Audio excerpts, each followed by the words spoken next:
Assalamualaikum warahmatullahi wabarakatuh. Bertemu dengan Krishna Jia. Pada kesempatan yang baik ini kita akan belajar SBDP tentang tarian. Di Indonesia memiliki banyak keragaman tari tradisional. Salah satu yang akan kita pelajari adalah tari kupu-kupu. Tarian ini merupakan tarian kreasi yang berasal dari Pulau Bali. Tarian ini diciptakan oleh I Wayan Berata sekitar tahun 1960. Tari kupu-kupu adalah tarian tradisional jenis kreasi baru yang lebih banyak digunakan untuk hiburan. Biasanya tarian akan dibawakan oleh 5 atau lebih para penari wanita. Tidak jauh dari namanya, tarian ini terinspirasi dari kupu-kupu yang berwarna tua atau tarum yang sedang terbang dan hinggap dari satu bunga ke bunga yang lain. Gerakan tarian ini juga sangat gemulai dengan komposisi gerak yang dinamis dan menawan, menjadikan tarian ini sedikit berbeda dengan nuansa tari Bali lainnya. Tarian kupu-kupu ini termasuk jenis tarian yang cukup mudah untuk dipelajari di setiap gerakannya. Jadi tidak heran jika banyak anak-anak yang sudah bisa menarikan tarian ini. Tari kupu-kupu ini menurut penciptanya, yaitu I Wayan Berata, memiliki filosofi berupa tarian yang menggambarkan eksotisme, kedamaian, dan juga keindahan yang ada di Pulau Bali.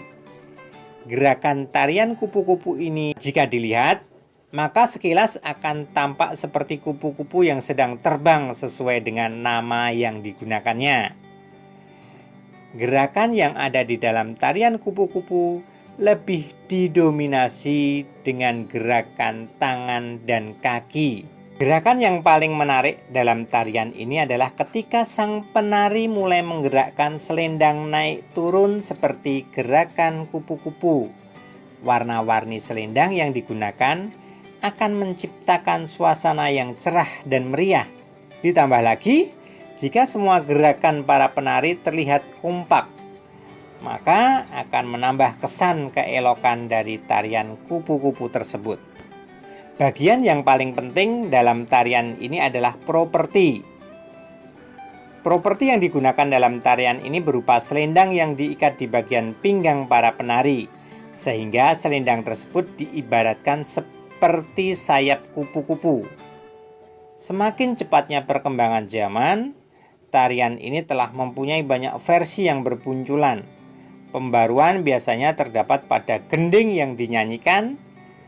Gending yang digunakan biasanya menyesuaikan bahasa setempat. Gending dalam hal ini adalah iringan musik yang digunakan ketika tarian tersebut dimainkan. Agar tarian lebih sama dengan aslinya, maka pakaian yang digunakan dibuat semirip mungkin dengan aslinya. Untuk pakaian atas yang digunakan adalah kemben dan untuk bawahannya berupa kain batik. Sedangkan untuk hiasan tambahan, di bagian kepala para penari menggunakan mahkota berwarna emas dan terdapat antena, sehingga terlihat sama seperti bentuk kupu-kupu. Warna pakaian yang digunakan tidak terdapat patokannya. Biasanya warna yang digunakan cenderung cerah agar lebih menyerupai karakter aslinya, yaitu warna kupu-kupu. Nah, itu adalah salah satu contoh tari kreasi yang berasal dari Bali, yaitu tari kupu-kupu. Sebenarnya masih banyak lagi tentang tari kreasi baru ini. Ada tari Gambir Anom, tari Legong, tari Gambyong. Ada juga nanti di bagian akhir juga kita akan membahas di akhir buku ini ada tari burung kutilang. Nah, nanti akan ada 4 gerakan yang bisa kita pelajari untuk penilaian di KI 4-nya. Nanti kalian bisa melihat video yang ada di belakang ya tentang tari kupu-kupu maupun tari burung kutilang. Selain mempelajari tentang gerakan tari, sebenarnya kita juga bisa melakukan apresiasi seni gerak tari. Ya, apresiasi seni itu apa? Apresiasi seni itu merupakan penilaian terhadap suatu karya seni, mulai dari mengenali, menilai, dan menghargai makna atau nilai-nilai yang terkandung dalam karya seni tersebut. Jadi kita bisa memberikan penilaian terhadap salah satu karya seni, misalnya tari. Kita, oh tarinya bagus, oh tarinya kurang kompak, atau dan lain sebagainya. Di dalam melakukan apresiasi gerak tari ini ada beberapa kriteria yang bisa kita gunakan. Yang pertama adalah wiraga. Apa itu wiraga? Wiraga itu si penari atau pelaku mampu melakukan gerakan tari dari awal hingga akhir secara baik dan benar. Itu ya tentang wiraga. Yang kedua adalah wirama. Apa itu? Mampu bergerak tepat sesuai irama musik atau iringan tari. Yang ketiga adalah wirasa.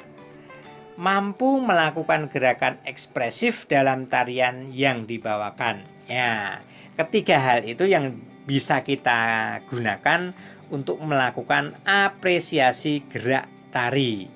Mungkin itu yang bisa Pak Krisna sampaikan. Kurang lebihnya mohon maaf. Assalamualaikum warahmatullahi wabarakatuh.